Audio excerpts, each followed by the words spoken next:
চাঁদ, মঙ্গল এবং সূর্যের পর এবার কিন্তু ইসরোর লক্ষ্য শুক্র গ্রহ। লঞ্চ হতে চলেছে শুক্রায়ন-1। ইসরোর চেয়ারম্যান এস সোমনাথ কিন্তু ইতিমধ্যেই ঘোষণা করে দিয়েছে কবে লঞ্চ হবে শুক্রায়ন-1। সে সম্পর্কে কিন্তু আমরা বিশদে তথ্য দেব আপনাদের। এবং অন্যদিকে ঘূর্ণিঝড় মিচাউং, এই মুহূর্তের আপডেটে আমরা যা জানতে পাচ্ছি সেই হিসেবে ঘূর্ণিঝড় মিচাউং কিন্তু সুপার সাইক্লোনে পরিণত হতে পারে, এরকমই একটি আপডেট পাওয়া যাচ্ছে এই মুহূর্তে।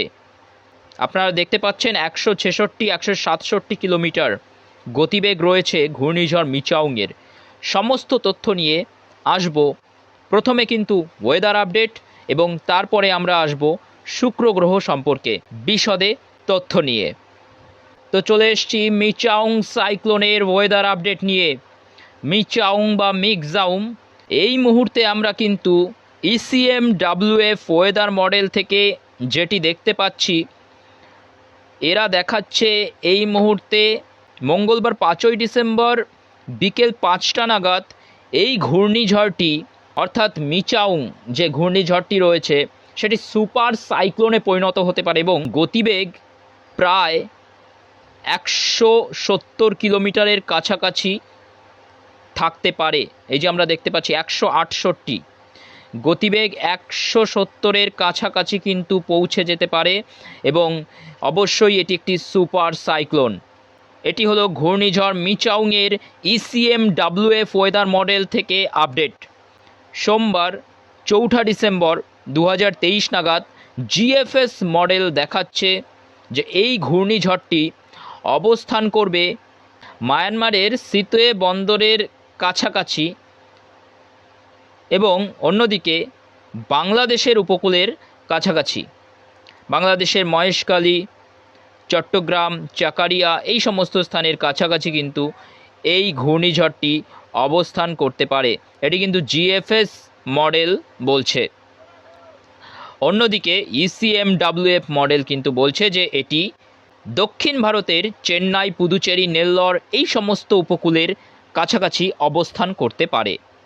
আরও বিভিন্ন ওয়েদার মডেল থেকে আমরা একটু দেখে নেব।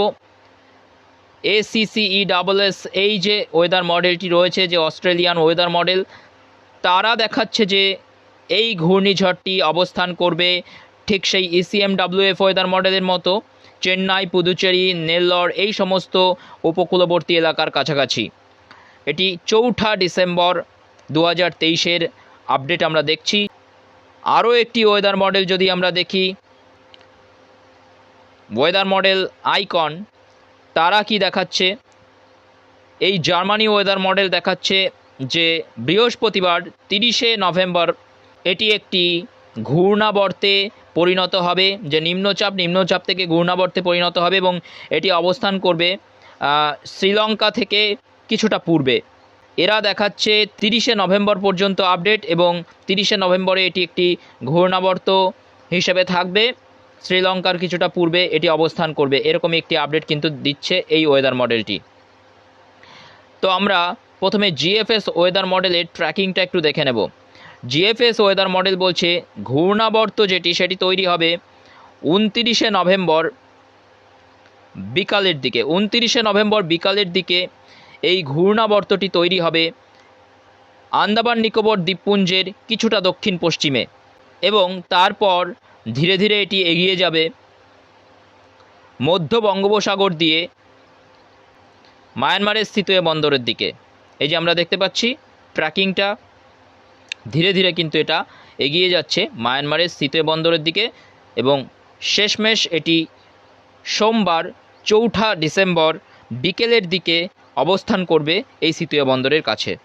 এই GFS ওয়েদার মডেল যেটি বলছে সর্বোচ্চ বায়ুর গতিবেগ থাকতে পারে প্রায় 100 কিলোমিটারের কাছাকাছি, অর্থাৎ এটি একটি ঘূর্ণিঝড়।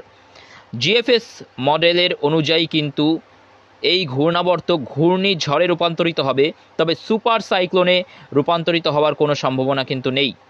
এই যে আমরা দেখতে পাচ্ছি সিতোয়ে বন্দরের কাছাকাছি যখন পৌঁছাবে তখনও কিন্তু 100-101 কিলোমিটার প্রতি ঘন্টা এর গতিবেগ থাকতে পারে, এরকমই একটি আপডেট কিন্তু এরা দিচ্ছে। এবার দেখে নেব ECMWF ওয়েদার মডেল থেকে তাদের ট্র্যাকিংটা একটু দেখে নেব। ECMWF ওয়েদার মডেল বলছে সেই 29শে নভেম্বরই কিন্তু ঘূর্ণাবর্তটি তৈরি হওয়ার সম্ভাবনা রয়েছে এবং ঘূর্ণাবর্তটি কিন্তু ইন্দোনেশিয়া এবং মালয়েশিয়ার কাছাকাছি একটি স্থান থেকে এটি তৈরি হয়ে আসবে এবং সেটি আন্দামান নিকোবর দ্বীপপুঞ্জের দক্ষিণ অংশ দিয়ে বঙ্গোপসাগরে প্রবেশ করবে। এই যে আমরা দেখতে পাচ্ছি দক্ষিণ অংশ দিয়ে বঙ্গোপসাগরে প্রবেশ করে এটি এগিয়ে যাবে দক্ষিণ ভারতের চেন্নাই, পুদুচেরি, নেল্লর প্রভৃতি স্থানের দিকে। এই আমরা দেখতে পাচ্ছি এই সমস্ত উপকূলবর্তী এলাকার কাছাকাছি এটি অবস্থান করবে এবং নেল্লোর, চেন্নাই, পুদুচেরি এই সমস্ত স্থানের কাছাকাছি গিয়ে সেটি কিন্তু আবার বাঁক নেবে। এই যে আমরা দেখতে পাচ্ছি মঙ্গলবার 5ই ডিসেম্বরে কিন্তু ECMWF ওয়েদার মডেল বলছে চেন্নাই, নেল্লোর, বিশাখাপত্তনম এই সমস্ত স্থান থেকে কিন্তু এটি বাঁক নিয়ে আবার এটির অভিমুখ কিন্তু বঙ্গের দিকে থাকতে পারে, এরকম একটি আপডেট কিন্তু এরা দিচ্ছে। এই যে প্রথমে আমরা দেখলাম যে 4 ডিসেম্বরেও এটি কিন্তু চেন্নাই, নেল্লোর, বিজয়বাড়া এই সমস্ত স্থানের দিকে এর অভিমুখটি ছিল, কিন্তু পরবর্তীতে আমরা দেখলাম যে 5ই ডিসেম্বরে এটি কিন্তু সকালের দিকে, সকাল 10টা-11টার দিকে এটি বাঁক নিয়ে এর অভিমুখটি কিন্তু বঙ্গের দিকে করে ফেললো। এই আপডেটটি কিন্তু ECMWF ওয়েদার মডেল থেকে পাচ্ছি এবং এই মডেলের অনুযায়ী গতিবেগ কিন্তু 170 কিলোমিটারের কাছাকাছি থাকতে পারে।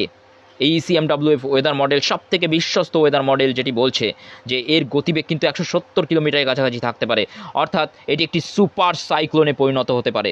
এবং বৃষ্টিপাতের কথা যদি বলি, বৃষ্টিপাত কিন্তু ভারী থেকে অতি ভারী, এর যে ঘূর্ণিঝড়ের যে কেন্দ্র রয়েছে সেখানে কিন্তু ভারী থেকে অতি ভারী বৃষ্টিপাতের সম্ভাবনা রয়েছে এবং 5ই ডিসেম্বরের পরবর্তী কিন্তু আপডেট আমরা আর পাচ্ছি না, তাই আমাদের কিন্তু অপেক্ষা করতে হবে। অন্যদিকে GFS মডেল কিন্তু আগে থেকেই বলছে যে এটি কিন্তু মায়ানমারের সিতুয়ে বন্দর বা বাংলাদেশের চট্টগ্রাম এলাকায় আছড়ে পড়তে পারে।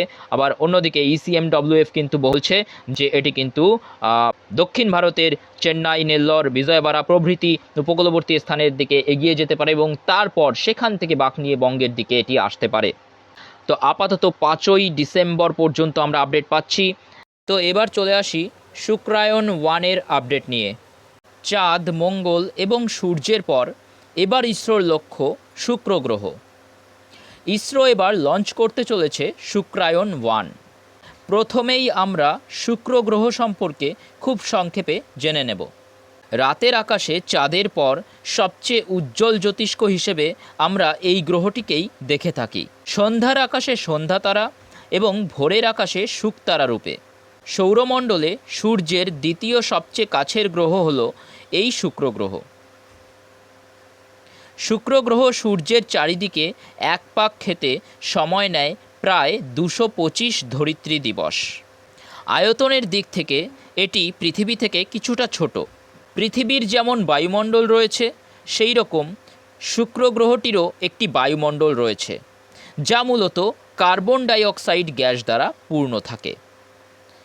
প্রতিনিয়ত এই গ্রহে সালফিউরিক অ্যাসিডের বৃষ্টিপাত ঘটে চলেছে।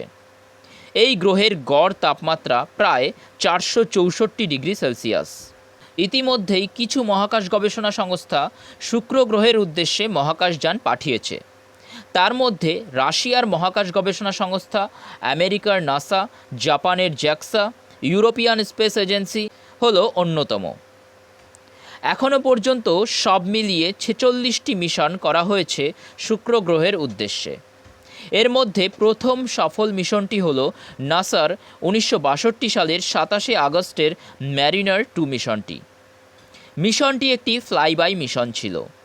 14ই ডিসেম্বর 1962 সালে ম্যারিনার 2 শুক্র গ্রহকে প্রথমবারের জন্য ফ্লাইবাই করেছিল। এবার শুক্র মিশন ভারতের ইসরোর। তবে ইসরো চেয়ারম্যান এস সোমনাথ মিশনটিকে আগামী বছর অর্থাৎ 2024-এর ডিসেম্বরেই লঞ্চ করার পরিকল্পনা করছেন। তিনি আরও বলেছেন, যদি আগামী বছর কোনো কারণবশত মিশনটি না হয়ে থাকে তবে এটি হবে 2031 সালে। মূলত এই মিশনটির মাধ্যমে শুক্রের পৃষ্ঠতল ও বায়ুমণ্ডলের কাঠামো পরীক্ষা করা, দিন ও রাতের আবহাওয়ার পার্থক্য বোঝা প্রভৃতি উদ্দেশ্যগুলি রয়েছে ইসরোর। ডক্টর সোমনাথ আরও কিছু উল্লেখ করে বলেছেন যে সৌরবায়ু একটি গ্রহের কার্যকারিতাকে উল্লেখযোগ্যভাবে প্রভাবিত করে থাকে, তাই গ্রহের পরিবেশগুলি বোঝাও অত্যন্ত গুরুত্বপূর্ণ। তো শেষ পর্যন্ত সঙ্গে থাকার জন্য আপনাদের অসংখ্য ধন্যবাদ।